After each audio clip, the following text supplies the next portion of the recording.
dirahmati lagi dikasihi oleh Allah Subhanahu wa taala sekalian. Alhamdulillah Allah Subhanahu wa taala mengumpulkan kita pada tengah hari ini. InsyaAllah kita memenuhkan sedikit masa kita sebelum kita solat zuhur dengan sedikit kuliah. Mudah-mudahan Allah SWT memberikan kita ilmu yang bermanfaat, dan mudah-mudahan Allah Ta'ala memberikan kita manfaat dengan segala ilmu-ilmu yang telah kita pelajari. Amin. Tuan-tuan yang dirahmati oleh Allah SWT sekalian, hari ini hari Khamis penghujung bulan Rajab. Kita tahu dah tak lama dah kita akan masuk dalam bulan Syakban. Dan saya yakin tuan-tuan, oleh kerana tuan-tuan kerja dekat KSCC ni, kuliahnya 5 kali sehari, kalah belajar kat universiti. Jadi ialah saya tengok kat jadual kat luar tu, tengok banyak betul orang belajar universiti pun tak banyak betul. Jadi kira tuan-tuan keluar daripada KSCC ni kira alim lah kot. InsyaAllah tuan-tuan, dan tuan-tuan pun biasa dengar tentang kuliah tentang Isra dan Mi'raj. Dah selalu dah confirm dah, tuan-tuan semua dah biasa dengar ceramah Isra Mi'raj. Tak adalah di kalangan tuan-tuan yang mengaku ataupun boleh angkat tangan, Ustaz saya tak pernah dengar sekali pun pasal Isra Mi'raj. Isra Mi'raj tu datang apa Ustaz? Memang takkan ada, melainkan yang baru masuk Islam semalam. Ada? Tak ada kan? Jadi semua kita dah biasa dengar, dah tahu dah cerita Isra Mi'raj ni, benda yang tiap-tiap tahun pun kita dengar. Jadi penghujung bulan Rejab ni lagilah selalu. Penghujung bulan Rejab ni Ustaz datang cerita Isra Mi'raj, Ustaz datang cerita Isra Mi'raj. Daripada pelbagai dimensi yang berbeza, tentu sekali dah. Dan masuk bulan Syakban, biasanya kita akan dengar pula ceramah-ceramah tentang persiapan menuju Ramadan. Dan itulah standardnya lah. Selain daripada kuliah-kuliah berkitab, ceramah berbentuk umum ni memang biasanya begitu. Hari ini tuan-tuan, pada tengah hari ini, dan saya ingat saya datang ke surau ni tuan-tuan. Surau ni saya baru kali kedua ceramah, 3 kali forum. Boleh kira dengan jari, Alhamdulillah. Ceramah kali kedua, forum 3 kali. Sekali dengan isteri saya, Salimah Habibi, waktu tu belum kahwin pun lagi, tapi jodoh dipertemukan di KCC. Yang kali kedua forum dengan Eliza Hilmi, yang kali ketiga dengan Aziz M. Osman. Seingat saya begitu lebih kurang, ataupun nombor 2, nombor 3 tertukar. Hari ini saya seorang. Bila saya forum dengan Eliza Hilmi, saya tahu kehadiran paling ramai kali. Muslimin dengan muslimat serupa je. Muslimin lagilah. Jadi hari ini kita nak cerita pasal apa tuan-tuan? Hari ini kita nak combinekan sekali lah tajuk-tajuk tu kan, kita combine semua sekali. Saya tak nak cerita tentang Isra Mi'raj, tentang Nabi naik burak tu besar mana, besar daripada keledai, kecil sikit daripada bagal kan. Kejap lagi ada yang tanya soalan, Ustaz bagal tu datang apa pula? Biasa dengar Piramli je sebut kan, bagal kan, sikit-sikit bagal. Jadi kan pening pula kita. Ataupun benda tu mungkin perbahasan yang tidak terlalu memberikan manfaat kepada kita. Adalah manfaat dia, tetapi maksimum dia tidak maksimum. Dia manfaat dia dari segi kita dengar cerita tentang Nabi SAW, pastinya dapat keberkatan. Keberkatan insya-Allah dapat. Tapi dari segi manfaat yang kita boleh amalkan, itu tak ada. Sebab kita tak payah nak cari kat pasaran bagal contohnya, tak boleh. Ataupun burak, kita tak boleh nak cari kat pasaran burak. Ataupun bila kita cerita tentang Nabi SAW dibelah hati baginda dan sebagainya, dari segi praktikalnya mungkin tidak terlalu maksimum. Tapi ada beberapa perkara yang praktikal yang kita boleh buat insya-Allah. Pada hari ini tuan-tuan, saya cuba untuk simpulkan beberapa perkara yang kita boleh amalkan, bukan sekadar kita dengar. Kita mudah-mudahan kuliah kita hari ini banyaknya berbentuk praktikal insya-Allah.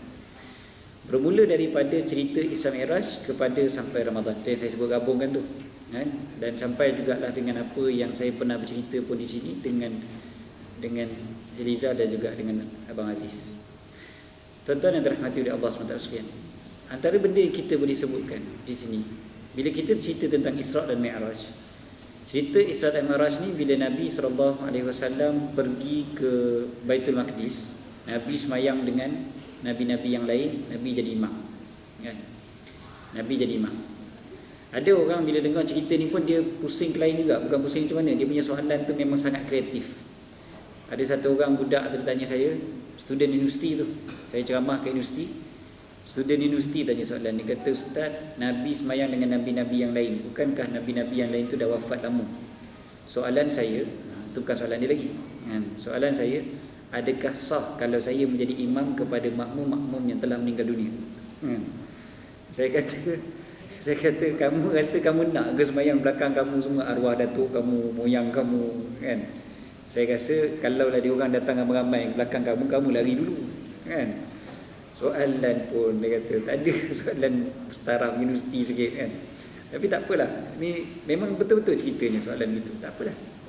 Saya kata bila kita tengok kisah tu, bukan kita nak ambil dari segi hukum dia nak buat apa dan sebagainya, tapi kita perhatikan betul-betul bila Nabi SAW jadi imam kepada nabi-nabi yang lain, dia ada macam-macam petanda kat situ. Salah satu daripada tandanya yang biasa kita dengar adalah Nabi SAW adalah Sayyidul Mursalin, penghulu kepada segala rasul, penghulu kepada segala nabi.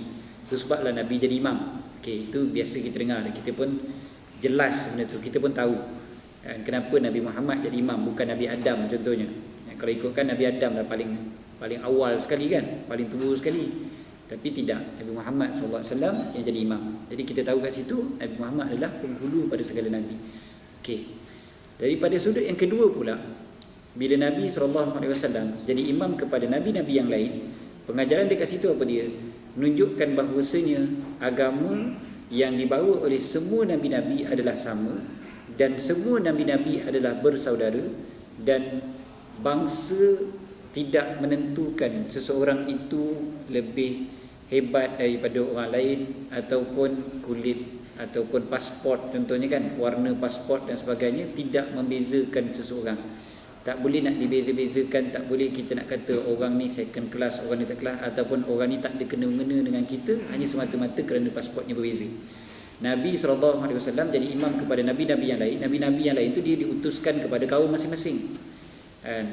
Nabi Muhammad SAW diutuskan kepada seluruh alam. Tapi nabi-nabi yang lain diutuskan kepada kaum masing-masing. Jadi ni ada kaum ini ada kaum ini ada kaum ini. Tapi semua sekali berjemaah di belakang Nabi Muhammad SAW. Jadi kat situ je dah tunjukkan bahawasanya tak kira dah apa juga kaum, apa juga bangsa, di sisi Allah SWT memang Allah Ta'ala suruh kita kenal, mengenali dan sebagainya. Apatah lagi kalau mereka tu beragama Islam, ikut Nabi SAW. Kalau ikut Nabi SAW, lagilah patut kita rasa mereka tu adalah saudara kita juga, dan bukannya orang lain daripada kita. Itu antara pengajarannya yang kita boleh amalkan. Jadi lepas daripada ni kita fikirlah, tak kisahlah dia tu orang Melayu ke, orang Cina ke, orang India ke, orang Afrika ke, bagaimana dia mengucap dua kalimah syahadah, diikut Nabi Muhammad SAW, maka orang tu patutnya jadi saudara kita. Okey, itu nombor satu. Nombor dua, saya cuba letakkan nombor terus. Kita punya kuliah mungkin kita akan cuba berhenti dalam tempoh 20 minit lagi. Jadi terus je saya pergi pada nombor-nombor terus. Yang kedua yang kita boleh buat, tuan-tuan, bermula daripada hari ini sampailah ke bulan Ramadan. Bulan Ramadan nak gagap berapa hari lagi, tuan-tuan? 33? Akak accountant ke apa? Laju benar kira ni. Ke memang buat countdown siap dah. Okey. 33. Kalau nampak anak bulan ke tak nampak anak bulan tak tahulah, yang penting nampak kalender kan. Okey, jadi kat kalender tu letaklah kata 33. Okey. Kalau kata 33 hari lagi kita nak jumpa dengan Ramadan. Apa saja yang kita buat daripada sekarang sampai lagi 33 hari ni, cuba kita buat tu dengan niatkan bahawasanya kita sedang berusaha untuk mendapatkan Ramadan yang terbaik. Niatkan aja. Tuan-tuan datang ke surau, tuan-tuan datang ke masjid, semayang, baca Quran, sedekah, puasa sunat, apa-apalah yang kita buat tu, niatkan ini adalah preparation aku untuk dapat Ramadan yang terbaik. Mudah-mudahan kita dapat, paling tidak kita dapat pahala niat nak dapat Ramadan yang terbaik tu. Sebab apa? Sebab kita belum tentu hidup lagi Ramadan ni. Tak ada di kalangan kita yang tahu kita masih lagi hidup ke tidak. Ada di kalangan tuan-tuan boleh ngaku, saya Ramadan ni confirm hidup Ustaz. Doktor bagi tahu. Contohnya. Tak ada. Doktor pakar tu pun tak tahu dia sendiri hidup ke tidak pun dia tak tahu. Bukan kata kita. Jadi oleh kerana kita tak yakin kita ni hidup lagi ke tidak, maka niat itu mudah-mudahan dapat menyelamatkan kita, bukan menyelamatkan daripada mati. Tapi kalaulah ditakdirkan Allah Ta'ala mati sebelum Ramadan, kita dah berniat sungguh-sungguh nak dapat Ramadan yang terbaik, dapat juga pahala Ramadan yang terbaik tu. Dapat juga pahala tu insya-Allah. Sebab kan dalam Islam tuan-tuan semua tahu kan, kita niat buat baik tapi tak dapat buat baik, pahala dapat kan. Berbeza dengan sebaliknya, buat baik tapi tak ada niat nak buat baik, terbuat baik.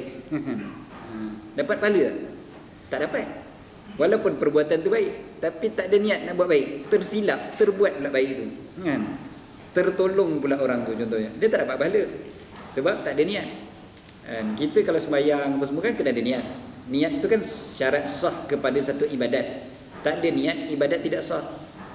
Jadi ibadat tanpa niat, ibadat tak sah. Niat tanpa ibadat dapat pahala.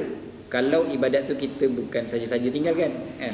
Jadi oleh kerana itulah niyatul mukmin khairum min amalih. Niat orang beriman lebih baik daripada amalan dia. So daripada sekarang berniat dulu, bukan angan-angan.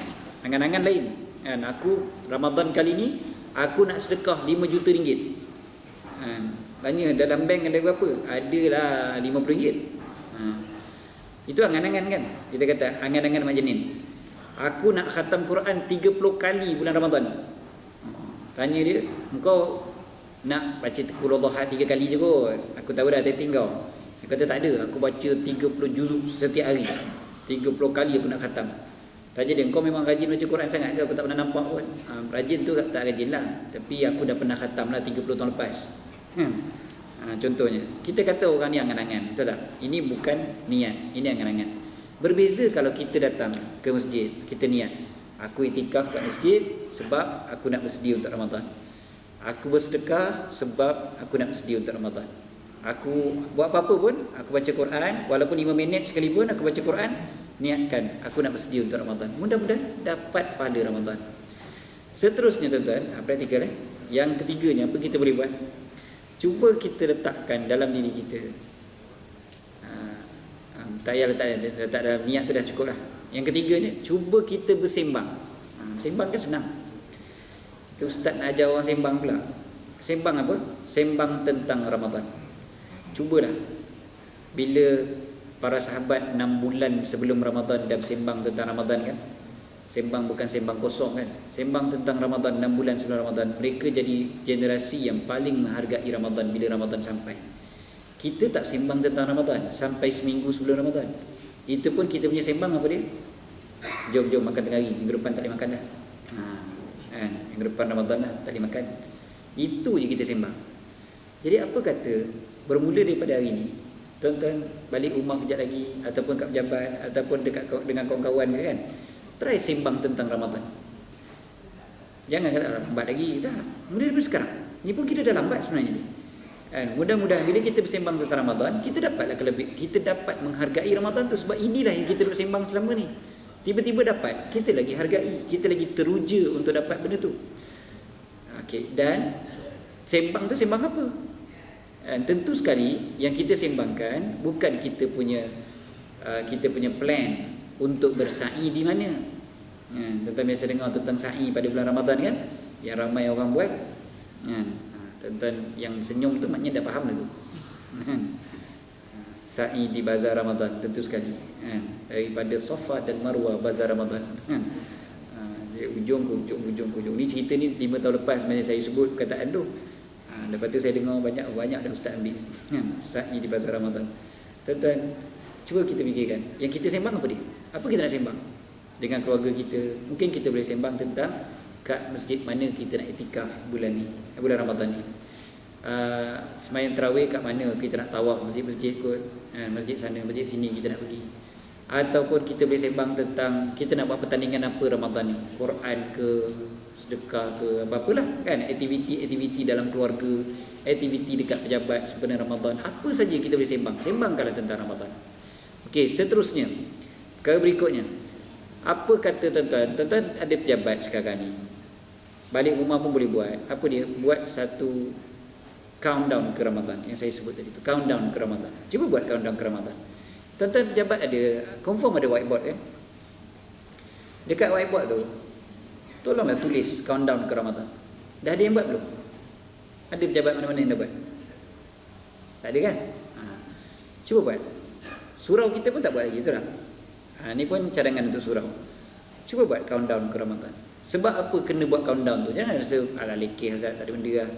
Benda tu besar. Sebab apa? Benda tu dia akan datangkan dua sifat ataupun dua perasaan pada kita. Perasaan apa?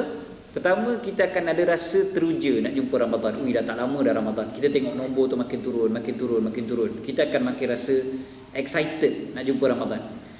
Perasaan yang kedua yang akan datang pada kita apa? Perasaan nervous. Nervous nak jumpa Ramadan.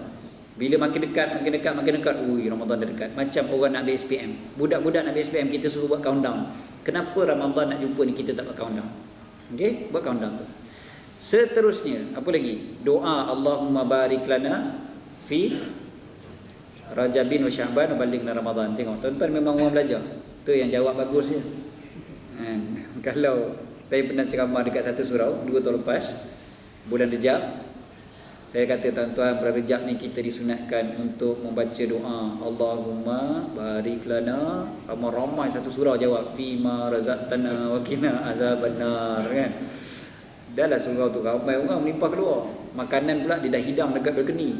Saya kata tuan-tuan, mentang-mentang makanan dah terhidang, doa makan je tuan-tuan ingat. Allahumma barik lana fi Rajabin wa Sya'ban wa balighna Ramadan. Okey. Tuan-tuan rajin-rajin berdoa tu. Mudah-mudahan kita dapat keberkatan bulan Rejab, Sya'ban sampai ke bulan Ramadan insya-Allah. Okey.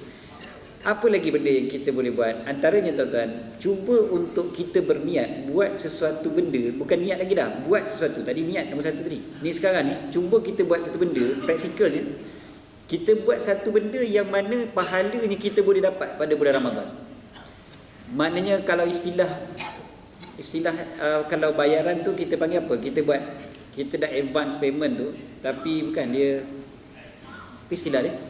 Saya tak ingat dah. Maknanya kita bayar cek tu tapi dia punya tarikh tu kita lambatkan. Post dated. So sekarang ni kita buat tu sekarang, tapi dapatnya bulan Ramadan nanti ni. Bulan Ramadan dah dapat. So pahala tu bulan Ramadan menunggu kita. Tapi buatnya sekarang. Contohnya apa? Saya pergi ke satu masjid dekat Pulau Pinang hari tu, kat Seberang Jaya, Pulau Pinang, Masjid Taman Sembilang. Saya ceramah kat situ, forum kat situ. Lepas forum, AJK Masjid bagi tahu, dia kata, "Ustaz, masjid kami ni daripada bulan 1, kalau tak silap saya bulan 1 lah, bulan 1 ke bulan 2 itu." Dia kata, "Masjid kami ni sponsorship untuk buka puasa, more dan sahur dah fully book." Dia kata dah fully book. Saya bila dengar tu, ya Allah, dia kata bulan 1, bulan 2 dah penuh dah. Bulan 1, bulan 2 dah penuh. Orang ramai datang lepas daripada tu, kata saya nak sponsor buka puasa, boleh tak? Dah tak boleh, dah tutup dah. Sebab semua dah ramai dah. Sebelum sempat masjid keluarkan iklan. Iklan pun tak keluar lagi, dah ramai dah jumpa pengurusan masjid. Kata saya nak sponsor untuk Ramadan. Saya nak sponsor untuk Ramadan. Saya nak sponsor untuk Ramadan. Dah penuh dah bulan 1, bulan 2 itu. Jadi agak-agak kita macam mana? Tuan-tuan ada surau masjid kat tempat rumah-rumah tuan-tuan. Cuba buat sekarang. Sponsor untuk bulan Ramadan. Bila kita dah niat untuk sponsor pada bulan Ramadan, mudah-mudahan pahala tu nanti. Kan? Bila orang makan tu nanti, kita dapatlah pahalanya insya-Allah. Kan? Bila orang makan, bila orang buka puasa dengan apa yang kita sponsor tu, kita dapat insya-Allah. Tapi bermula daripada sekarang kita kena buat. Rebut peluang betul-betul. Fastabiqul khairat and wasari'u ila maghfiratin min rabbikum dan falyatanafasil mutanafisun. Macam-macam ayat-ayat yang lain. Dan antara juga yang tuan-tuan boleh buat, tuan-tuan plan siap-siap nak buat open house Ramadan. Open house Ramadan. Instead of buat open house raya, tuan-tuan tukar trend tahun ni. Tahun ni aku tak nak buat open house raya, aku nak buat open house Ramadan. Jangan buat waktu siang. Confirm lah tu. Tuan-tuan tahulah kan, mestilah buat waktu maghrib kan, buka puasa. Kita banyak buat open house raya. Kalau rasa ada bajet tak apalah, buat dua-dua. Tapi yang lebih grand patutnya open house Ramadan, bukan open house raya. Raya ni sunat kita ziarah menziarahi betul, tapi Aidilfitri itu 1 Syawal. Bukan 2 Syawal. Saya pernah sebut dulu, saya rasa orang Melayu orang paling lama sekali berhari raya. Orang utara, dia kalau orang kata orang tu raya Sakan, dia sebut apa? Dia kata, oh orang tu raya Hindu. Saya tanya kawan saya Hindu, apa raya berapa lama? Raya Hindu sehari je di Pavali. Kalau Taipusam paling lama pun seminggu, dekat Batu Cave. Itu pun sebenarnya Taipusam sambutan dia sehari je sebenarnya. Yang seminggu lagi tu dia punya bazar dia yang sebenarnya. Jadi yang betul yang raya sebenarnya, yang raya paling lama raya Melayu. Orang Melayu raya berapa lama? Mana sebulan tuan-tuan, tak up to date langsung. Sebulan tu dulu, 5 tahun lepas ustaz-ustaz ceramah ialah orang Melayu raya sebulan. Sekarang tak. Orang Melayu raya sekarang, saya pernah pergi satu program tahun lepas, 2 tahun lepas. Program hari raya, sambutan jamuan hari raya Aidilfitri, Kementerian ... Saya tak sebut nama kementerian tu. Dia buat bila tuan-tuan? Dia buat sambutan Aidilfitri pada 24 Zulkaidah. 24 Zulkaidah, bukan Syawal. 24 Zulkaidah. Saya tanya, amboi, lambat betul beraya? Dia kata, ustaz, selagi tak Aidil Adha, selagi tak Aidilfitri lah. Itu konsep baru orang Melayu beraya. 2 bulan setengah dia beraya. Dia jamak terus Aidilfitri dengan Aidil Adha. Tuan-tuan. Jadi sekarang ni, bila kita dah tahu macam tu, yang tu, itu orang Melayu je buat. Okay? Yang betulnya Aidilfitri sehari je. Dan fadilat untuk memberi buka puasa, lagi-lagi pula pada bulan Ramadan, yang mana pahalanya berganda-ganda, kan jauh lagi banyak daripada bulan Syawal. Memang bulan Syawal tu bulan yang kita disunatkan berpuasa 6 dan sebagainya. Tapi fadilat bulan Ramadan takkan dapat pada bulan Syawal. Rugi sangat-sangat. Kita spend duit untuk buat jamuan hari raya, kita spend duit banyak pada bulan Syawal, sedangkan duit tu patutnya kita spend pada bulan Ramadan. Lagi untung. Kita kata kita nak manage betul-betul kita punya kewangan, antaranya itulah dia. Sebab kita nak dapat pahala yang betul-betul maksimum, bukan yang separuh-separuh. Kita nak yang betul-betul maksimum Ramadan lah. Ramadan paling tinggi sekali dia punya return. Kalau kita nak kira return of investment kan, ROI tu, maka Ramadan dah masanya yang sebenar-benarnya. Ramadan lah kita akan dapat ROI paling tinggi sekali.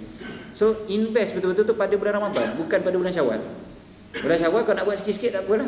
Bulan Ramadan tu paling tinggi. So buat mula daripada sekarang, buat apa? Plan siap-siap. Boleh jemput dah kawan-kawan daripada sekarang, tak ada masalah. Aku book tarikh sekian-sekian ni, datang rumah aku. Aku buat majlis buka puasa. Buat benda tu. Mungkin ada yang kata, ustaz, buat majlis buka puasa ni dia punya investment dia tinggi sikit lah. Sebab orang makan melantak betul kan, mengkata darah. Buka puasa kan, kalau raya ni biasa lagi dia kata satu hari 6 open house. Orang datang pun ambil sikit-sikit je kan. Jadi tak apalah, yang pentingnya kita fikirkan di sudut pahala yang begitu besar. Itu antara yang kita boleh buat. Antara yang kita boleh buat juga adalah, yang ni nak cerita tuan-tuan. Antara bendanya adalah yang kita boleh buat bukan setakat dalam negara, bahkan di luar negara. Tuan-tuan tahu yang Muslim Care adalah Yayasan Aman Malaysia lah, apa benda yang lain-lain semua ni. Banyak yang buat majlis berbuka puasa dekat mana? Dekat Palestin lah, dekat Syria lah. Nanti Ustaz Nazmi datang ceramah kan, buat untuk anak-anak berbuka puasa kat Syria contohnya kan. Dekat Mahat Tafiz Muslim Care dekat mana? Raihaniyah dekat Turki. Nanti ada pula dekat mana? Dekat Khan Yunis, dekat Palestin, dekat Gaza dan sebagainya. Okeylah, bagus. Itu juga antara benda yang tuan-tuan kena rebut daripada sekarang. Tanya siap-siap daripada sekarang. Ada tak majlis buka puasa yang saya boleh sponsor dekat sekian-sekian tempat? Dan antara tempat yang kita boleh buat, bukan sahaja buka puasa, bahkan yang kekal, yang lama, yang kita boleh buat insya-Allah, yang tuan-tuan pun dah didatangi pun. Saya ingat dalam bulan lepas kot, dah ada pun 2 orang wakil daripada Poland datang ke surau tuan-tuan kan, ceramah tentang orang Chechnya di bumi Poland kan. Tuan-tuan pun dah dengar, dah cerita daripada dia orang, panjang lebar dah dia orang cerita macam mana 15,000 ke 20,000 pelarian Chechnya yang berada di bumi Poland, yang makan mereka tu pun mereka sampai terpaksa makan makanan yang tidak halal, sampai babi antara makanan mereka yang utama. Sebab mereka tak ada duit untuk beli makanan halal. Makanan halal mahal kat sana, kos dia terlalu tinggi. Memang tak mampulah, sebab negara tu bukan negara orang Islam, dan kebanyakan, dan orang Islam terlampau minoriti kat sana. Dia lain kalau kita pergi ke negara-negara Australia ke, UK ke, yang banyak orang Islam, Belanda ke, banyak orang Islam. Tapi ini negara yang memang orang Islam terlampau sikit. Jadi makanan halal tu memang dia terpaksa import. Bila makanan halal import, so mahal lah harga dia. Sekarang ni dia orang ni pula pelarian, mana ada duit nak beli barang mahal, nak beli makanan mahal. So yang dia boleh beli semua yang haram yang ada kat sana. Jadi kerja kita sekarang ni sebagai fardu kifayah atas kita adalah kita kena usaha sesuatu untuk bagi dia orang dapat makanan halal. Dan makanan halal yang dia orang boleh makan pula, takkan kita nak belikan dia orang tiap-tiap bulan. Tak laratlah kita, kan? Kita pun nak belikan makanan untuk keluarga kita. Takkan kita nak bagi tiap-tiap bulan makanan kat dia orang, tak mampu. Jadi yang kita boleh buat adalah kita kena bertindak bijak. Antara caranya adalah itu yang disebutkan pada bulan lepas tu adalah untuk buat satu pusat Islam kat sana, ada pusat pemprosesan makanan halal terus. Dia orang boleh beli makanan halal kat situ. Kan? Kita sediakan pusat pemprosesan makanan halal terus. Jadi sekali je kita bagi, mudah-mudahan selama-lamanya mereka boleh makan makanan halal. Dapatlah beli dengan kos yang murah. Kan? Kita buat satu halal mart contohnya kat sana. Kan? Untuk tanggunglah kos pengurusan pusat pemprosesan makanan halal tu. Buatkan pusat Islam untuk dia orang supaya dia orang boleh belajar benda yang halal dan yang haram, boleh belajar Quran dan sebagainya, boleh sembahyang dan sebagainya. Tambah pula dikatakan bangunan tu pula nak dijual. Bangunan tu nak dijual. Muslim kan dah bayar, saya diberitahu kata dah bayar dia punya deposit ke apa. Kalau tak dibayar penuh, bangunan tu akan dijual, dan dijual bangunan tu akan habislah, tentu je lah. Sebelum ni bangunan tu jadi masjid orang Turki dah pindah, hilang lah macam tu je. So bila kalau kita tak pergi beli, masjid tu akan dijual. Masjid akan dijual. Bila masjid dijual, orang Islam agak-agak apa hukum dia? Dan kita biarkan aja macam tu. Maka tanggungjawab kita sebenarnya untuk membantu mereka, untuk tolong dia orang kat sana, dan mudah-mudahan kita jadi orang yang bijak untuk mencari pahala. Tuan-tuan yang untungnya kat sini, tuan-tuan, bila datang ke masjid ataupun surau muslimin ni, saya tahu banyak sangat ustaz-ustaz yang datang ceramah. Dia akan ceritakan tentang Mahat Hafiz dia akan cerita tentang Myanmar dan sebagainya, Palestin dan sebagainya. Ada yang menyampah pun ada, saya tahu. Dia kata ustaz-ustaz datang sini tak ada derma je kerjanya. Betul tuan-tuan boleh menyampah kalau ustaz ni minta derma untuk diri sendiri. Tuan-tuan tolonglah saya tak ada duit, nak bayar duit kereta pun tak cukup. Contohnya kan. Saya nak kahwin nombor 4, sudah. Minta duit pula kan. Itu memang tuan-tuan menyampah sungguh-sungguh lah. Tak apa, bukan kata tuan-tuan saya pun menyampah kalau ada ustaz macam tu. Tapi tidak. Yang banyak datang ni semuanya hanyalah dia orang pula kan. Saya setakat ni alhamdulillah lah, saya memang jarang-jarang buat ni, dan saya pun bukan ex Muslim Care pun. Saya di pelawa di Muslim Care untuk tolong. Saya fikir tuan-tuan, kenapa aku perlu tolong Saya bukan ex Muslim Care pun tuan-tuan. Haji Zulkifli Waijan presiden. Dan saya pun kalau boleh saya tak nak jadi pun sebenarnya. Tapi saya boleh tolong dengan cara di belakang. Dengan cara macam mana? Dengan cara menyampaikan. Dengan cara menyampaikan tu saya fikir saya bukan ada duit berjuta-juta. Nak buat pusat Islam tu kos saya 1.5 juta. Kalau saya ada duit 15 juta, mungkinlah saya bagi 1.5 juta dekat Muslim Care suruh buat bangunan tu. Tetapi saya tak ada. Apa yang saya ada adalah saya boleh menyampaikan ke masjid dan surau. Dan inilah peranan ustaz tu antaranya. Dia sebenarnya menolong kita untuk membantu. Macam Muslim Care tu pun bagi saya, dia orang untuk minta duit, dia orang tu sebenarnya adalah pihak yang kita patut terima kasih. Kalau tidak, kita punya fardu kifayah tak lepas. Jadi sebenarnya dia orang tengah tolong kita. Bila kita keluarkan duit, memang dia orang kata terima kasih ustaz. Saya jawab balik, saya yang patut cakap terima kasih. Bukannya dia orang yang terima kasih kat kita. Kita yang patut terima kasih kat dia orang. Sebab dia orang telah memberikan peluang kepada kita untuk membantu. Sekarang ni kita fikir macam tu je. Kita nak tolong orang kat sana, kita sendiri tak pernah dengar cerita tentang Poland. Sebut tentang Warsaw pun kita ingat kat Perak. Kita pun tak pernah dengar pun cerita pelarian Chechnya apa benda. Chechnya tu saya yakin tuan-tuan, 90% daripada kita, kalau saya letakkan map tanpa tulis nama negara, suruh tunjuk Chechnya tu dekat mana. Memang ke laut punya lah. Dekat mana dia nak letakkan titik Chechnya tu kat mana. Mungkin kebanyakan kita tak dapat tunjuk pun Chechnya tu kat mana. Saya rasa lah Allah orang kerja kat Petronas semua tahu Chechnya tak ada minyak setahu saya. Ada. Tapi Petronas tak pergi lah kan perang. Iraq tak apalah, perang-perang pun kan. Okey, jadi berapa banyak yang boleh letak titik, inilah dia wasol jauh lagi. Chase-nya tu sendiri kan. Alhamdulillah bila Muslim Care buat, alhamdulillah kita dapat peluang untuk menunaikan hajat orang-orang di sana kan, orang yang sangat-sangat memerlukan. Mudah-mudahan setiap kali kita, setiap satu sen yang kita bagi tu, dia orang dapat makan makanan halal, dia orang dapat sembahyang kat situ. Allah, pahala yang kita dapat tu banyak. Ustaz Dusuki bila buka masjid dekat Toyama, Jepun, kita tolong. Tuan-tuan pun ada tolong, saya yakin. Masjid Toyama dekat Jepun. Sekarang ni tuan-tuan bayangkan berapa ramai orang sembahyang dekat masjid tu, kita dapat pahala. Walaupun kita tak pernah sampai ke Jepun sekalipun, pahala sembahyang kat Jepun tu kita dapat. Ini peluang kita pula untuk buat dekat Poland dan sebagainya. Mudah-mudahan ada sedikit. Mudah-mudahan ini adalah persiapan kita untuk bertemu Ramadan. Mudah-mudahan Ramadan kita ni, kita akan dapat yang terbaik. Kita nak sedekah banyak-banyak pada bulan Ramadan, kena bermula daripada sekarang. Mulai dari sekarang insya-Allah kita dapat tolong. Dan tuan-tuan, mudah insya-Allah pada hari Ahad ini, insya-Allah hari Ahad ni 9 malam, saya dengan tim Hajat Astro Prima dan juga Muslim Care, kita akan pergi ke Poland. Kita sendiri yang akan bawa bantuan tu insya-Allah ke sana hari Ahad malam pada 17 hari bulan lah, Ahad ni 17 hari bulan sampai 24 hari bulan, insya-Allah kita akan berada di sana. Tuan-tuan doakan perjalanan kami pergi ke sana selamat, dan tuan-tuan doakan setiap sen daripada duit yang diberikan semuanya sampai pada mereka yang berhak untuk menerimanya kan, tanpa ada cukai kat tengah-tengah jalan, GST ke apa ke kan. Saya tak mau.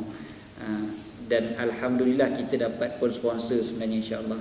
Kita dapatkan sponsor juga untuk penerbangan, tiket penerbangan dan sebagainya.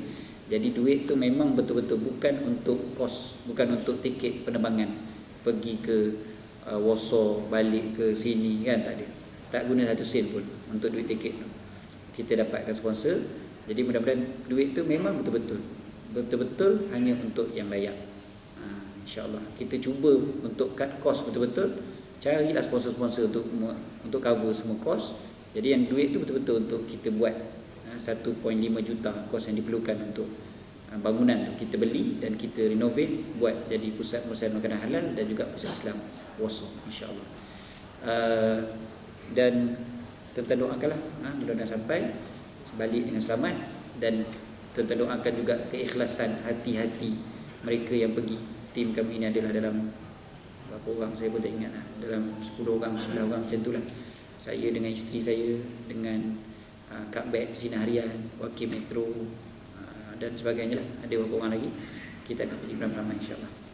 Dan rasanya syukurlah setakat tu dah pukul 1.50 pun waktu ni tuan-tuan nak semayang dan untuk sambung kerja. Mudah-mudahan bulan Ramadan yang akan datang ni kita dapat yang lebih baik, dapat yang terbaik setakat ini dalam sepanjang hayat kita. Dan mudah-mudahan persiapan kita untuk Ramadan tu kita dapat sepenuh-penuhnya.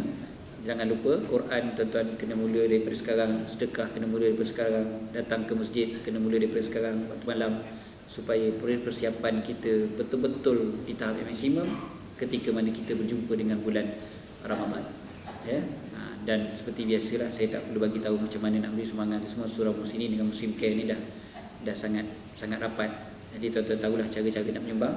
Dekat belakang ataupun tuan-tuan jumpa sendiri dengan Tuan Haji Zulkifli Wahijan, insya-Allah bolehlah berhubung terus dengan beliau. Insya-Allah mudah-mudahan amalan-amalan kita tu diterima oleh Allah Subhanahu wa taala. Cukup setakat tu untuk hari ini. Aku qouli hadza wa astaghfirullahal azim li wa lakum. Bismillahirrahmanirrahim. Rabbana anfa'na bima 'allamtana wa bi'allimna alladhi yanfa'una. Rabbi faqihna faqih ahlana quraba lana fi dinina min kulli insa dzakar. Rabbi waffiqna wa waffiqhum lima tartadi qawlan fi'lan karama warzuqil kulla halalan daima wa akhilha atqiya ulama nahza bil khair wa nakfa kull syarr.